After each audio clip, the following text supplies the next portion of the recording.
My name is Rob Misselbrook. I live just outside Falmouth and I run my own venture capital company. My name is Matthew McAvoy. I live just outside Redruth and I remove tattoos for a living. From the very beginning, before the word Brexit even actually existed, the entire process to me has meant complete catastrophe. It's been a complete disaster. It always looked like a complete disaster from the minute it started. For me, it's been a process of just heartbreaking destruction of so many things. Communities destroyed, families destroyed, businesses destroyed. Disaster. That's a fairly fair analysis of, I think, what it could be. What Brexit means to me is taking back control. That's really, I think, the essence of what it was trying to do.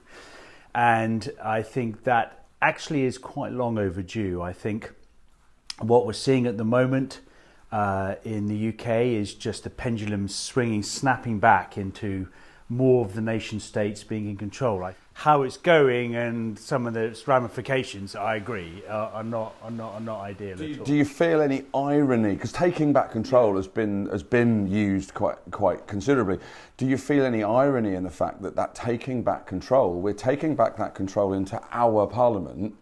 That is an absolute shambles at the moment and has taken no control of the process, has taken no control of any of this from the beginning. We had part of that control process and that was governed by 700 other people as well, or 675, I mean the exact numbers. And what we've got instead is that's come back to our parliament that have done nothing from day one but prove themselves to be completely incapable of taking back control. We just so happen to have, in my view, the worst Tory leader, the worst Labour leader and the worst parliament ever. And I think Anne Whittaker was saying this last night, and I think she encapsulated that very well to sort out this fundamental issue. And it really all stemmed from May calling a general election when she had a majority and losing it. We're not stuck forever with these Muppets. Things will move and things will progress. But what I do fundamentally believe absolutely is that our democracy in the UK, with the mother of all parliaments, and it is played out in front of us. It is there in its raw form on both benches, knocking back and forth. And there's nothing to hide there. And sometimes it's uncomfortable for sure. Our democracy is very, and the same with the US, and Brexit and Trump are the same thing, right? In my view. I love the way that you put Brexit and Trump together. Yeah. Well, I think it's the same thing. Two loads of nonsense. Yeah, but just clownage, utter clownage. Yeah, but what's driving that? Why do people vote for Trump and why do people vote for Brexit?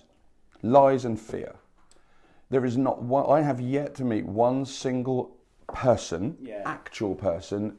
I'm saying normal, but you know what I mean. You know, your average Joe that has got one single ounce of understanding as what their vote meant. We've all seen the headlines that were just total lies that were fed preceding that. Who ever dictated to us how bent a banana could be? No one. It was a Boris joke that's become enshrined in our psyche, that the EU attempting to control how bent your bananas can be, which is rubbish. That was never even discussed. It's just nonsense. It was a joke that a clown told. People voted leave because they believed that we could decide how bent our bananas were. They vote leave because they believed that it would give us back control of how many people came to the country and how long they came here for. Nobody told them that we already had that control. You know, there aren't queues of people queuing up, being beaten out of jobs by European, mainland European nationals. They're just not. There's no migrant workers fighting people out of jobs. There are employers choosing to take people for their own reasons. That's not going to be fixed by Brexit. If Brexit happens in a room, all we're talking about is the agreement to get into the room, right? And that's the crazy thing. And Parliament not being able to work it out is, you know, I think we will get there eventually, and our parliamentary system will do it, and it's painful, and it's out in the open, and it's raw, but that's British politics. Where we go from there, it's anybody's guess. And they were fed headline. Really? I just don't. I just think. Hang on for me. Hang on for me 1 second, sir. That's too simple. I think that you're assuming people don't understand these things. You're assuming. I'm not assuming anything at all. Senior businessmen that I know who are really smart guys who deal with foreign currency voted Brexit because. Sure, but not 17.4 million of them. There aren't 17.4 million really smart businessmen in the country. Force-fed, actual front pages from actual UK newspapers in the run-up to Brexit. EC regulations to ban playgrounds.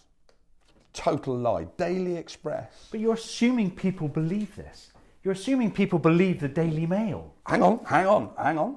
EU may try to ban sweet and toy adverts. The Times. But again, it's all may and might, and this is... Brussels bans barmaids from showing cleavage. So let's look at... No may or might. Yeah, hey, come on, the media. This is a journalist's point of view. What's the journalist's first job? Oh, the journalist's first job. So are you suggesting that those headlines don't influence people's feeling towards the EU? Who knows? Oh, come on, of course you know. Why did they buy the newspaper? How many were pro it? Come on, you read The Sun, people titillate over it. Do they really buy everything as it's a journalist view? Drip feed, drip, absolutely. And it's not The Sun, is it? Plot to axe British number plates. All the EU to ban church bells, Daily Telegraph, EU to ban church bells, not EU to discuss. Yeah.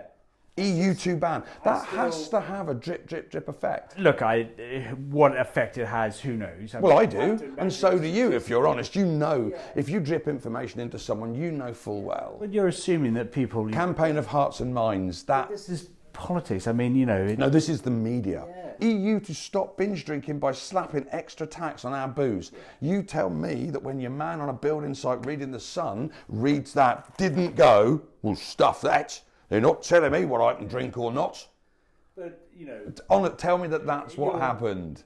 Nobody sat down, read that headline and went, well, you know, it's fair enough because, you know... I can take the Tory manifesto from 97 or the Labour manifesto from 81. You know, there are... These are directly in the run-up to Brexit. This is during the campaign. We have one of the freest presses in the world. Do I disagree with them on a regular basis? Of course I do, but my God, I love the fact that they're free and they can print stuff.